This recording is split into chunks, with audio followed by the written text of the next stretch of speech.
Hi there, my name is Mrs. Powers. I teach 5th grade, and a lot of my 5th graders don't seem to like to read very much, but they tell me that they like when I read to them.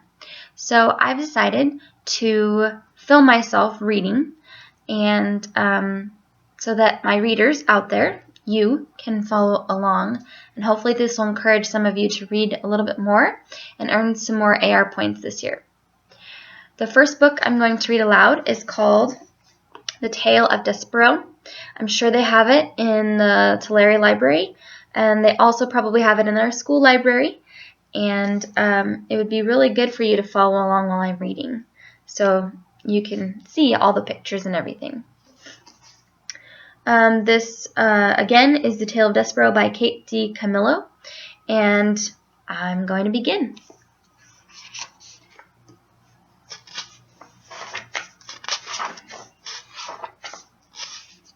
Book the First, A Mouse is Born. Chapter 1, The Last One.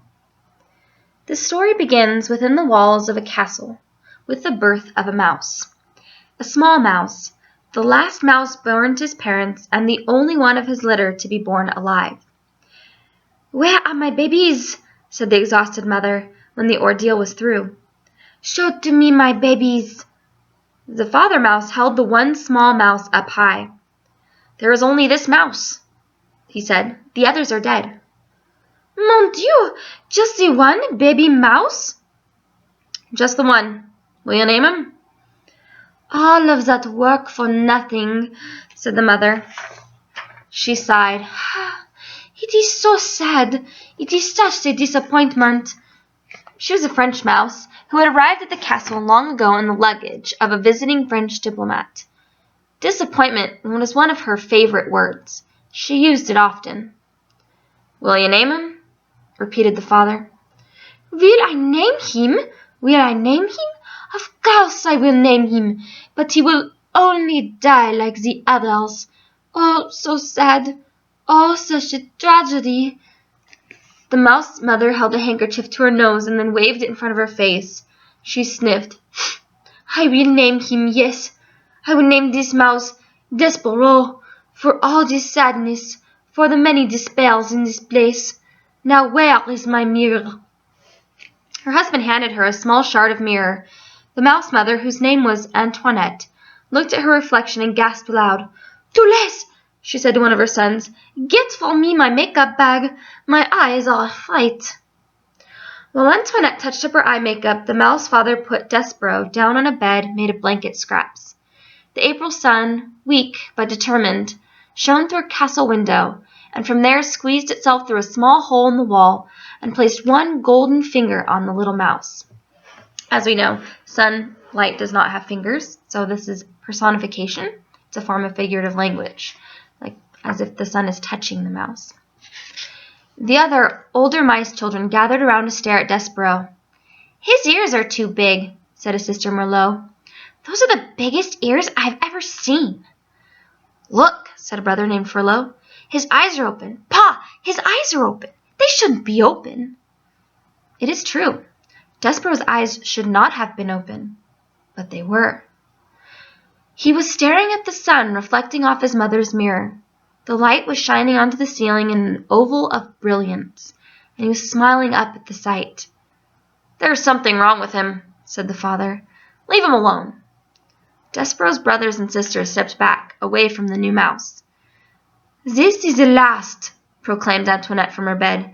"I will have no more mice babies. They are such a disappointment. They are hard on my beauty. They ruin for me my looks. This is the last one. No more." "The last one," said the father. "And he'll be dead soon. He can't live. Not with his eyes open like that." But reader, he did live. This is his story. There's a picture. If you can see that, Despereaux's right there with his eyes open. Chapter 2, Such a Disappointment. Despereaux Tilling lived, but his existence was cause for much speculation in the mouse community. "He's the smallest mouse I've ever seen," said his Aunt Florence. "It's ridiculous. No mouse has ever been this small, not even a Tilling." She looked at Despereaux through narrowed eyes, as if she expected him to disappear entirely. "No mouse," she said again. "Ever."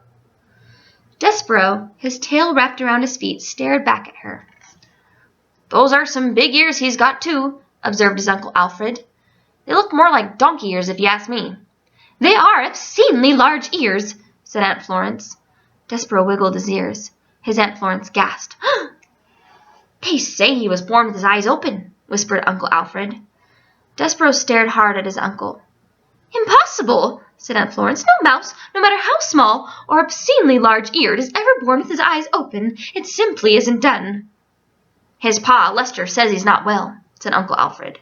Despereaux sneezed. "Achoo!" He said nothing in defense of himself. How could he? Everything his aunt and uncle said was true. He was ridiculously small. His ears were obscenely large. He had been born with his eyes open. And he was sickly. He coughed and sneezed so often that he carried a handkerchief in one paw at all times. He ran temperatures. He fainted at loud noises. Most alarming of all, he showed no interest in the things a mouse should show interest in. He did not think constantly of food. He was not intent on tracking down every crumb. While his larger, older siblings ate, Despereaux stood with his head cocked to one side, holding very still. "Do you hear that sweet, sweet sound?" he said. "I hear the sound of cake crumbs falling out of people's mouths and hitting the floor," said his brother Toulouse. "That's what I hear." "No," said Despereaux. "It's something else. It sounds like, honey." "You might have big ears," said Toulouse, "but they're not attached right to your brain. You don't hear honey. You smell honey, when there's honey to smell, which there isn't." "Son," barked Despereaux's father, "snap to it. Get your head out of the clouds and hunt for crumbs." "Please," said his mother, "look for the crumbs. Eat them to make your mamma happy. You are such a skinny mouse. You are a disappointment to your mamma." "Sorry," said Despereaux. He lowered his head and sniffed the castle floor. But, reader, he was not smelling. He was listening, with his big ears, to the sweet sound that no other mouse seemed to hear. What do you think that sound could be?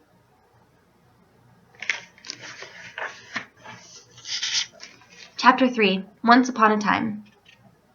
Despereaux's siblings tried to educate him in the ways of being a mouse. His brother Furlow took him on a tour of the castle to demonstrate the art of scurrying. "Move side to side," instructed Furlow, scrabbling across the waxed castle floor. "Look over your shoulder all the time, first to the right, then to the left. Don't stop for anything." But Despereaux wasn't listening to Furlow. He was staring at the light pouring in through the stained glass windows of the castle. He stood on his hind legs and held his handkerchief over his heart and stared up, up, up into the brilliant light. Stained glass windows are they're made of colorful glass, and you see them sometimes in churches. A lot of times they have like a scene of some kind, a religious scene, and when the light shines through the glass, it makes color. The light change, of course, is colored when it comes through. It's very beautiful. "Furlow," he said, "what is this thing? What are all these colors? Are we in heaven?" "Cripes!" shouted Furlow from a far corner. "Don't stand there in the middle of the floor talking about heaven. Move! You're a mouse, not a man. You've got to scurry." "What?" said Despereaux, still staring at the light. But Furlow was gone. He had, like a good mouse, disappeared into a hole in the molding. And molding is like what they put sometimes where the wall meets the ceiling. It's like a piece of wood, and sometimes it has different designs in it. Sometimes molding is also where the wall meets the floor, and sort of like a floorboard, or what you have at the end, the bottom of your wall. And so there's a hole in that. He scurried through it to get away. Despereaux's sister Merlot took him into the castle library, where light came streaming in through tall, high windows and landed on the floor in bright yellow patches. There's a lot of light themes in this book so far. Talks about the stained glass window, the sun hitting Despereaux when he was first born, and now the light in the library. "Here," said Merlot, "follow me, small brother, and I will instruct you on the fine points of how to nibble paper." Merlot scurried up a chair, and from there hopped onto a table on which there sat a huge open book. "This way, small brother," she said as she crawled onto the pages of the book, and Despereaux followed her from the chair to the table to the page. "Now then," said Merlot, "this glue here is tasty, and the paper edges are crunchy and yummy, like so." She nibbled the edge of a page and then looked over at Despereaux. "You try," she said. "First a bite of some glue, and then follow it with a crunch of the paper. And these squiggles, they are very tasty."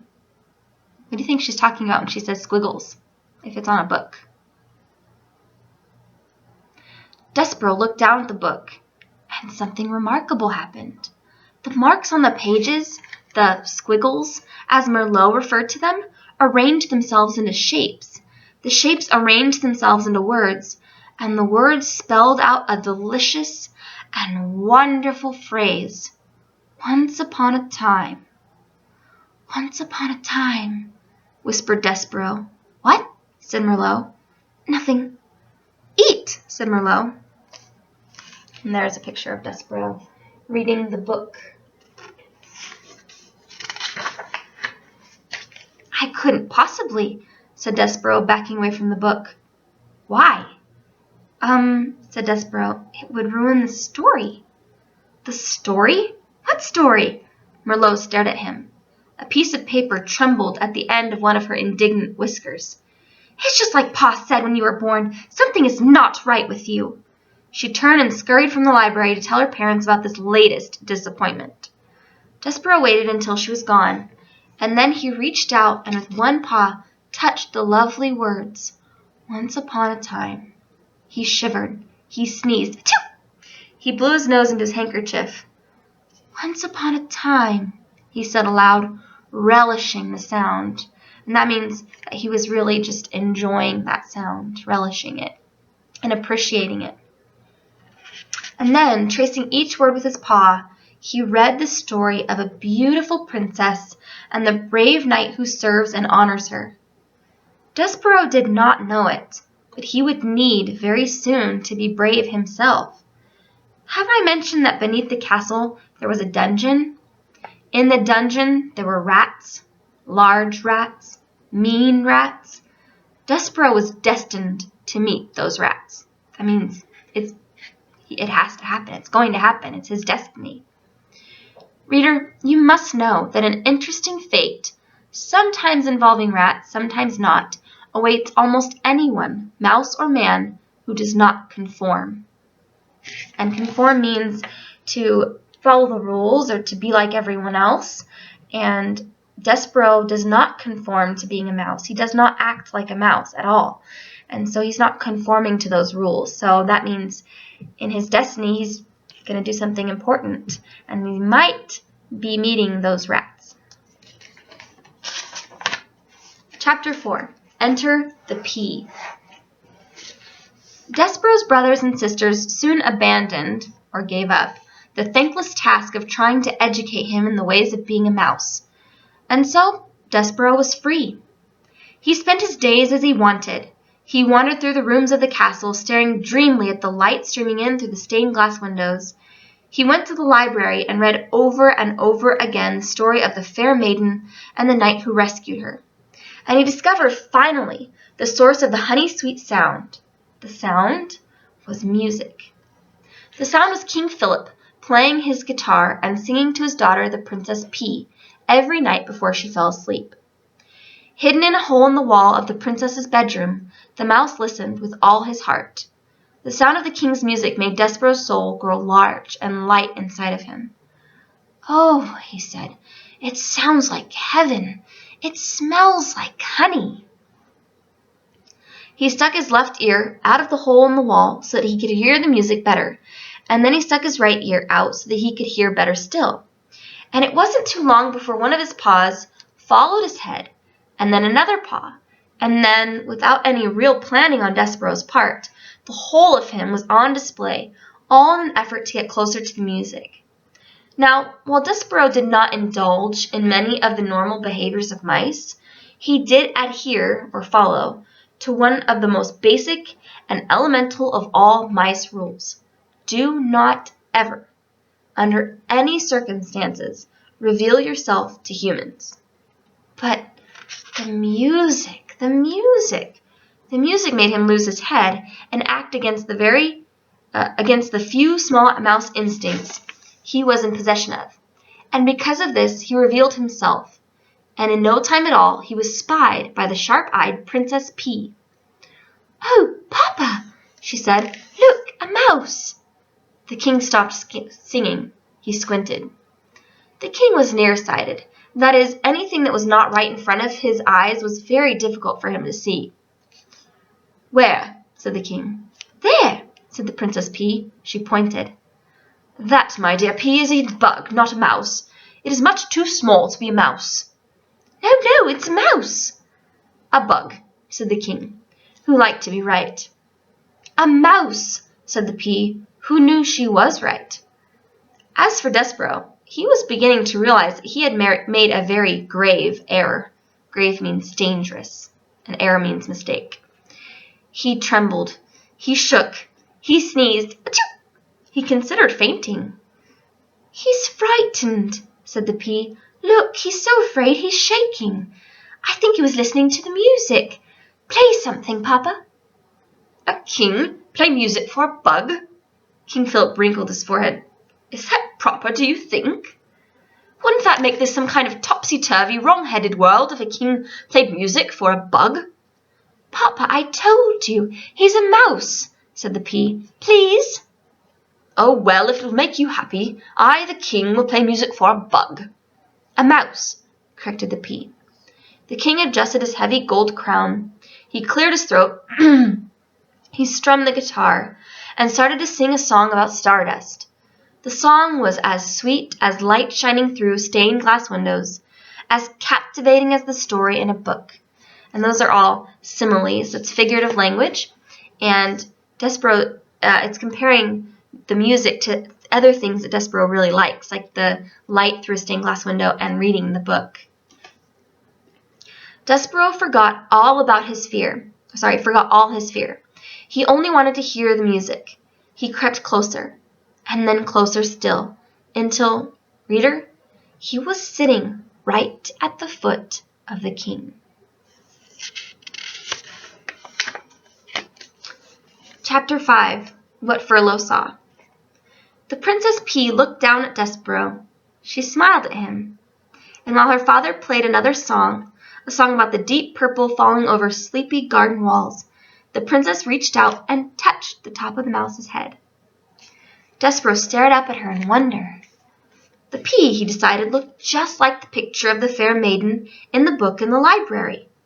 The princess smiled at Despereaux again, and this time Despereaux smiled back. And then something incredible happened. The mouse fell in love. And there's Despereaux looking up at Princess P. Reader, you may ask this question. In fact, you must ask this question. Is it ridiculous for a very small, sickly, big-eared mouse to fall in love with a beautiful human princess named P? Do you think it's ridiculous? The answer is yes. Of course it's ridiculous. Love is ridiculous. But love is also wonderful and powerful. And Despereaux's love for the Princess P would prove, in time, to be all of these things, powerful, wonderful, and ridiculous. "You're so sweet," said the princess to Despereaux. "You're so tiny." As Despereaux looked up at her adoringly, Furlow happened to scurry past the princess's room, moving his head left to right to left, back and forth. He's scurrying like he's supposed to. "Cripes!" said Furlow. He stopped. He stared into the princess's room. His whiskers became as tight as bowstrings, meaning he was very tense. What Furlow saw was Despereaux Tilling sitting at the foot of the king. What Furlow saw was the princess touching the top of his brother's head. "Cripes!" shouted Furlow again. "Oh, Cripes, he's nuts! He's a goner!" And executing a classic scurry, Furlow went off to tell his father, Lester telling the terrible, unbelievable news of what he had just seen. What do you think is going to happen to Despereaux? His father already thinks he's a disappointment and thinks he's very strange because he doesn't act like a mouse. I don't know. Something to think about. Chapter 6. This Drum. He simply cannot be my son, Lester said. He clutched his whiskers with his front paws and shook his head from side to side in despair. Of course he is your son, said Antoinette. What do you mean he is not your son? This is a ridiculous statement. Why must you always make the ridiculous statements?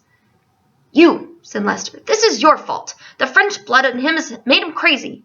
C'est moi, said Antoinette. C'est moi? Why must it always be I who takes the blame? If your son is a disappointment, it is as much your fault as mine. Something must be done, said Lester. He pulled on a whisker so hard it came loose. He waved the whisker over his head. He pointed at his wife. He will be the end of us all, he shouted, sitting at the foot of a human king. Unbelievable, unthinkable. Ah, so dramatique, said Antoinette. She held out one paw and studied her painted nails. He is a small mouse. How much of the harm can he do? If there is one thing I have learned in this world, said Lester, it is that mice must act like mice, or else there is bound to be trouble. I will call a special meeting of the Mouse Council. Together we will decide what must be done. Oh, said Antoinette, you and this Council of the Mouse.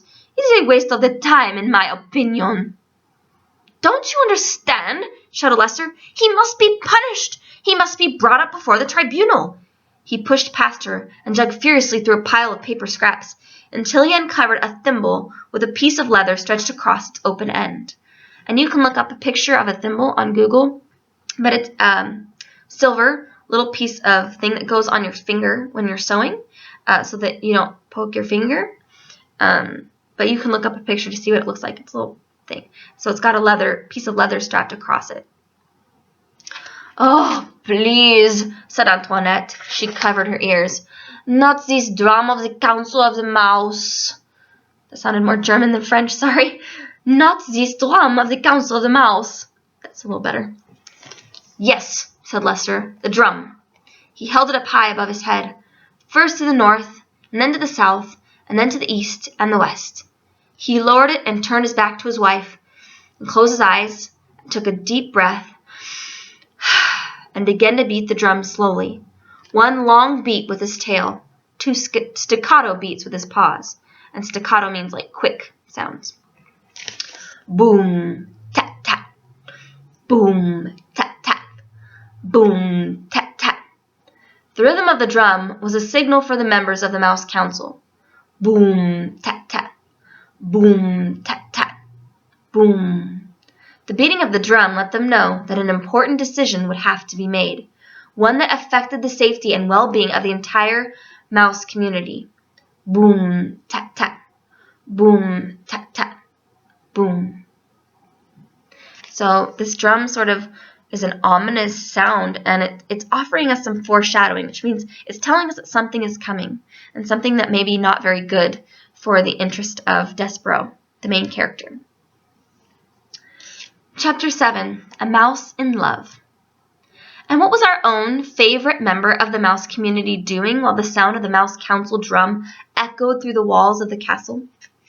Reader, I must report that Furlow had not seen the worst of it. Despereaux sat with the princess and the king and listened to song after song. At one point, gently, oh so gently, the pea picked up the mouse in her hand. She cupped him in her palm and scratched his oversized ears. You have lovely ears, said the pea said to him. They are like small pieces of velvet. Despereaux thought that he might faint with the pleasure of someone referring to his ears as small and lovely. He laid his tail against the pea's wrist to steady himself, and he felt the princess's pulse, the pounding of her heart, and his own heart immediately took up the rhythm of hers. Papa, the pea said when the music was over, I am going to keep this mouse. We are going to be great friends. The king looked at Despereaux, cupped in his daughter's hands. He narrowed his eyes. A mouse? He muttered. A rodent? "What?" said the pea. "Put it down," the king commanded. "No," said the pea, who was a person not at all used to being told what to do. "I mean, why should I?" "Because I told you to." "But why?"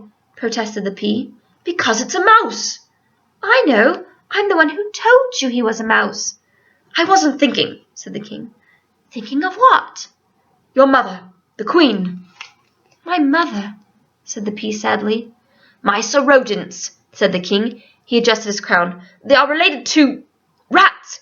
You know how we feel about rats. You know of our own dark history with rats." The pea shuddered. "But, Papa," she said, "he is not a rat. He's a mouse. There's a difference."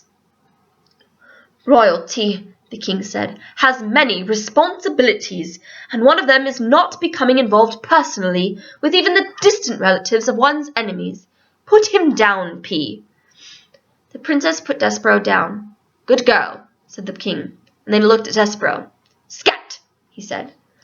Despereaux, however, did not scat or leave. He sat and stared up at the princess. The king stamped his foot. "Scat!" he shouted. "Papa," said the princess, "please don't be mean to him." And she began to weep. Despereaux, seeing her tears, broke the last of the great ancient rules of mice. He spoke to a human. "Please," said Despereaux, "don't cry." He held out his handkerchief to the princess.